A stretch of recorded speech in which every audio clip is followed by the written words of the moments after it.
What's going on YouTube? Today we're going to do a full review on the Samsung Galaxy S21 Ultra here. This is a phone that I picked up when it came out. I did get the titanium edition if you've been following my channel, but Samsung didn't want to do a price match for me, so I opted just to get the black. I really didn't want to wait another 6 weeks for the titanium, even though I thought the titanium edition looked a lot better than this, but I always put a case on my device anyway, so I'm not really too concerned about the color choices, but if you guys are, there are a whole bunch of different color choices that you can choose from. There's the black, there's a silver, there's a navy, there's a titanium, there's a brown, there's a whole bunch of different colors. If you are interested in picking this up, check my link down below, and you can also get it in a bunch of different variations as well. So you have a 128 for the base, this is a 256, both of these editions come with 12 gigabytes of RAM, and then there's a 512 gig that has 16 gigabytes of RAM, but for most people that's a little bit overkill. My last couple of devices were 128 gigabytes, and I really didn't fill those up, so I'm not too worried. Unless you're taking a whole bunch of 8K video, then you might want to opt for the 512, or maybe you just like to buy the biggest and baddest edition that you can get with everything you do, and for that, they have the 512, so the choice is yours. This is quite possibly the best Android phone that you can buy right now, and I'm going to get into that in just a little bit. But a little background, I did come from a Pixel 4 XL, then I went to the 8 Pro, and then I went to the Pixel 5. I ditched Samsung a couple generations ago because I felt that they were just including way too much in their devices, and I didn't like their skin, and there wasn't all that much customization. Well, I'm happy to say I've come back to Samsung, and boy have I missed Samsung's devices. There's just something that can't be beat when it comes to Samsung.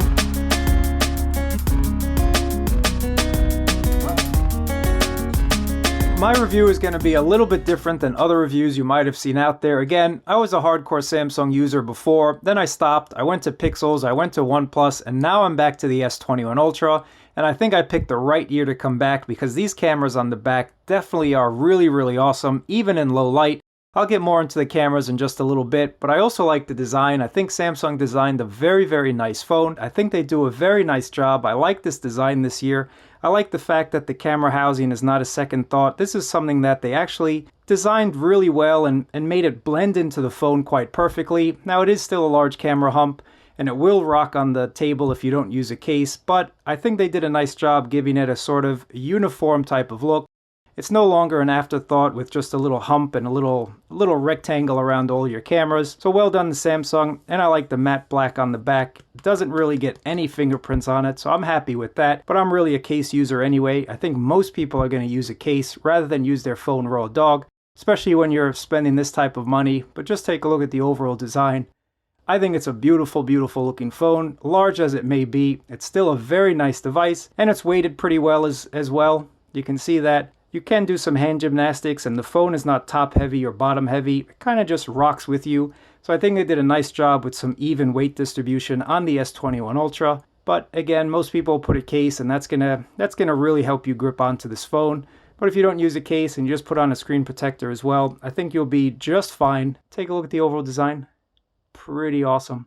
It is a massive phone. This is the Ultra edition, so you get this beautiful 6.8-inch dynamic panel on the front. HDR Plus ready. It also has a refresh rate that automatically changes. Goes all the way down to 10 Hz or comes up to 120 Hz. So while you're trolling the web and reading articles and doing this and doing that, you can really tell the difference with a 120 Hz panel. Now 90 Hz is just as good as well on the Pixel 5, so I personally don't notice a huge amount of detail unless I'm really looking for it, but after using this device for quite some time and going back to 60 Hz on some of my older devices, it's just not possible. Once you go 120, you don't go back, but thankfully the screen does dial it down a little bit to save you on a little bit of battery life, which is definitely a must. I'll get into that in just a little bit as well. But inside is the Snapdragon 888 processor in here. Again, 12 gigabytes of RAM. This does have 256 gigabytes of storage. There is no SD card on this edition, which I'm a little bit disappointed about, but with 256, I don't think I'm going to be able to fill that up unless you're taking a whole bunch of 8K video. 256 is going to be overkill for most people. And on the front I do have a tempered glass screen protector like most of you will, but if you choose not to go that route, the Gorilla Glass Victus is going to be a very durable screen.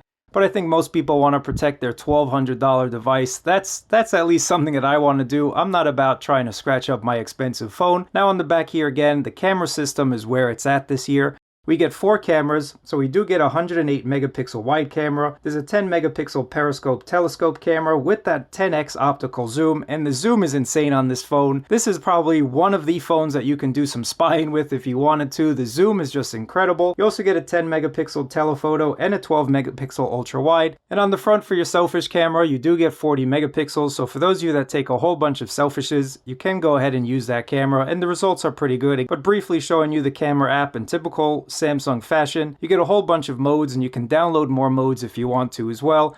There also is a pro mode for you people that like to really get to the nitty gritty, but for most people like myself, I'm on auto. I shoot auto all day or day. That's what most people do, I think, when they buy a phone. You just leave it on auto and hope the camera does its job, and when you're spending this much money, you really want that camera to do its job.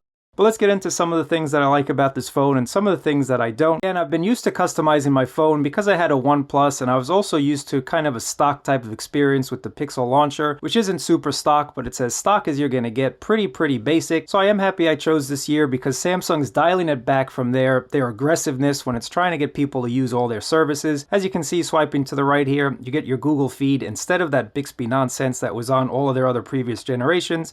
And I didn't have to change any settings. I started up the phone, and this is what came preloaded. So I'm happy Samsung's dialing it back, and I'm also happy that they've also dialed back the cartooniness of their actual UI. This is One UI 3.1, and I think they do a nice job. For those of you that want to customize it, you can get themes, you can go ahead and get wallpapers, you can go ahead and get always on display photos and whatnot. And speaking of the always on display, Samsung still has one of the best always-on displays here. You can display, well, anything that you want to. You can put a graphic, you can put your own picture, you can put a video, you can really change it up and customize it the way you want to, making it a limited edition. I just think they do a nice job with their always-on display, and I think they do a nice job with letting you put video wallpapers on your lock screen. This is a video that I took the other day, and you can see the stream going down nicely. So I think they do a nice job with customization. They're not fully customizable just yet. To unlock your phone, it's something that I've actually missed, and that's the facial recognition. Again, I was coming from a Pixel 5, which doesn't have it, and you can see, even though I'm off to the side from the camera, it's still able to see my photo. So you might be thinking, wow, that's fast, but it doesn't seem super secure. And that's true. It doesn't have any type of Face ID secureness or even the Pixel 4 XL secureness when it comes to facial recognition. But you do have an in-screen fingerprint reader that can unlock your phone just as fast. And the fingerprint reader this year is a lot bigger than last year's generation. So I find it to be pretty simple to go ahead and unlock your phone. Just go ahead, unlock with your finger, and you're good to go. But you get multiple ways that you can unlock your device. But Samsung's OS is really nice. I think they do a nice job. And again, the 120 Hz display is definitely an awesome feature. Now, there's a couple more things I want to talk about. Number one is the new addition this year on the S line is you can use a pen. Now, this happens to be one of my pens from an S6 that I had, a tablet S6. If you don't want to spend the $40, I'm going to give you a little tip. Just go on eBay, pick up one of these old pens for about 10 bucks, and you get the same functionality. And I actually like the tablet's pen a little bit better because it is bigger. It's a lot more comfortable to hold, and you get the same features, the same benefits that you would from the official S21 Ultra pen. Again, there's no Bluetooth on this pen. It's just a regular pen that you can use. So you can draw, you can do a whole bunch of little things, especially if you like sending notes to people, or you like just sharing things on the regular. You can crop things from the web, and you can add a little message, and then you can share it quickly to your contacts just by pressing on the share button on the bottom there. So the pen comes in handy, and for those of you that use the pen quite often, maybe you're a note user, I would recommend getting the official pen with the case. It'll just make it a lot easier, but I think most people only want to use this from time to time. So I do like the ability to make my S line into a note when I need to. And again, no problems using this pen with the Whitestone dome tempered glass, so that's something I recommend for you guys as well. Now let's talk about some other things about the phone itself. Again, guys, this is an awesome device. I've already talked about customization, but let's talk about battery life. Let's talk about usage. Let's talk about things that I think most people will look for when they pick up a new device. Now, having the Snapdragon 888 processor in here means that you can play just about any game that you want. So you can play any game that you want to play, guys. Anything that you want to play, you're going to be able to play with the 888 processor. For those of you that are gamers, this is a no-brainer. This is a device that I can highly recommend for you guys. You can play anything that you want, and the speakers get super loud.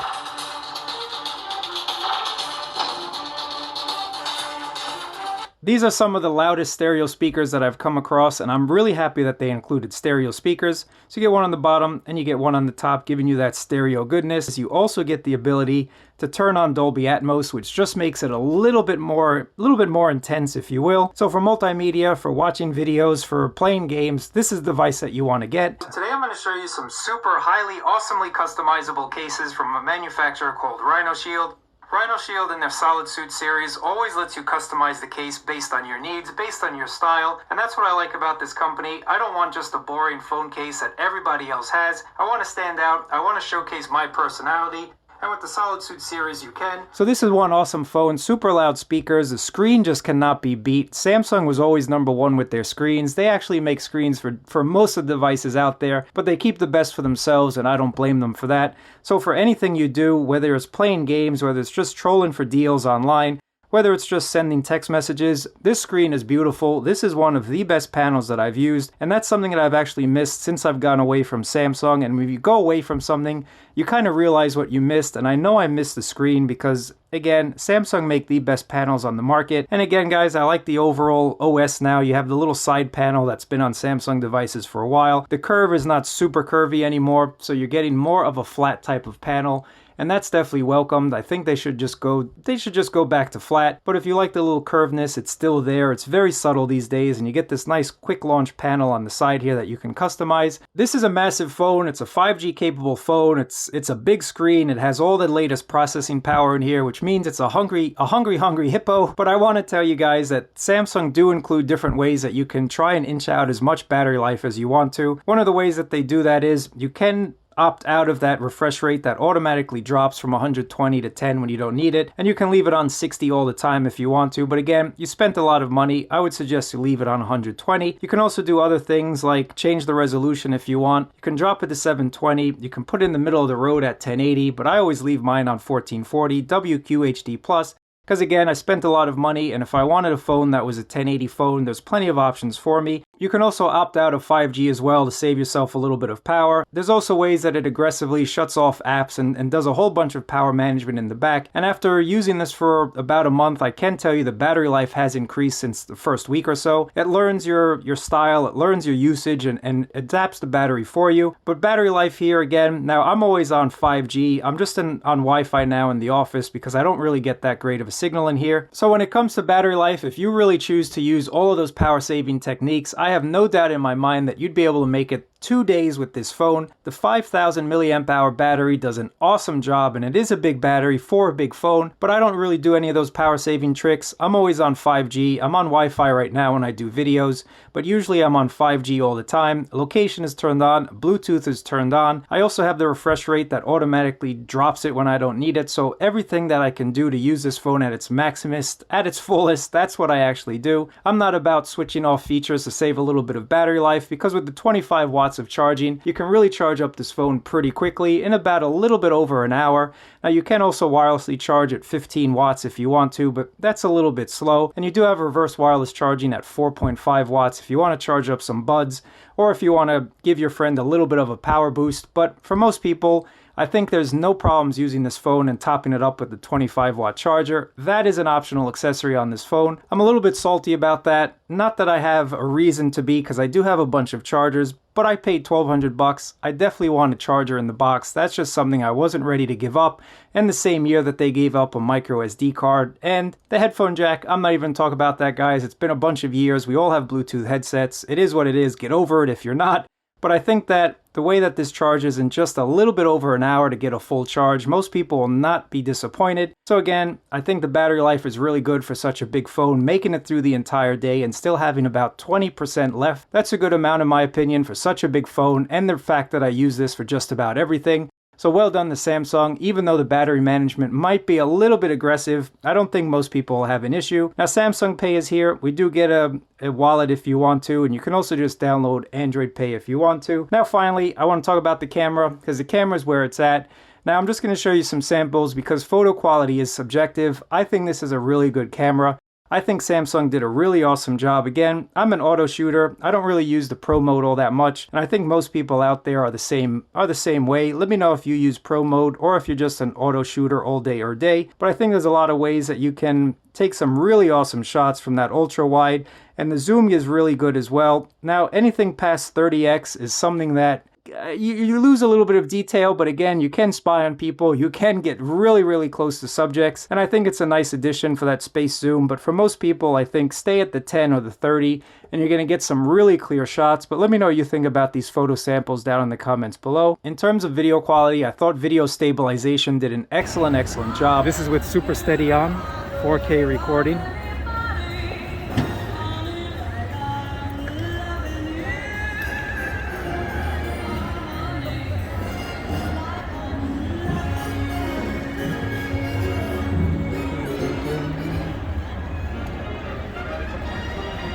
And now this is with super steady off, 4K.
You can also shoot in 8K, but I don't really see a reason to now. The phone gets hot, it takes up a lot of space, and if you're the average consumer like myself, you don't even have anything 8K. You might not even have anything 4K at the moment, other than your super fancy phone.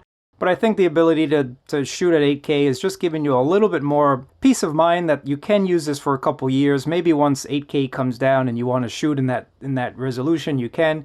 But for most people, again, I think you're going to do either 1080 or 4K, most likely 4K to boost up the resolution of your video. But stabilization did a great job. Everything else like that did a great job. So overall, if you're looking for the best Android phone that you can buy right now, I'm super happy I came back to Samsung this year. I think they're giving us a very nice phone. I like the design. I like everything about this phone. Even the size. I've had some smaller devices in the past, and I kind of got used to it, and I did like a smaller phone. But once you go to a bigger screen, and once you use this as your main device for watching YouTube, for watching any type of multimedia, even just surfing the web, having a larger screen is something that you really come to enjoy.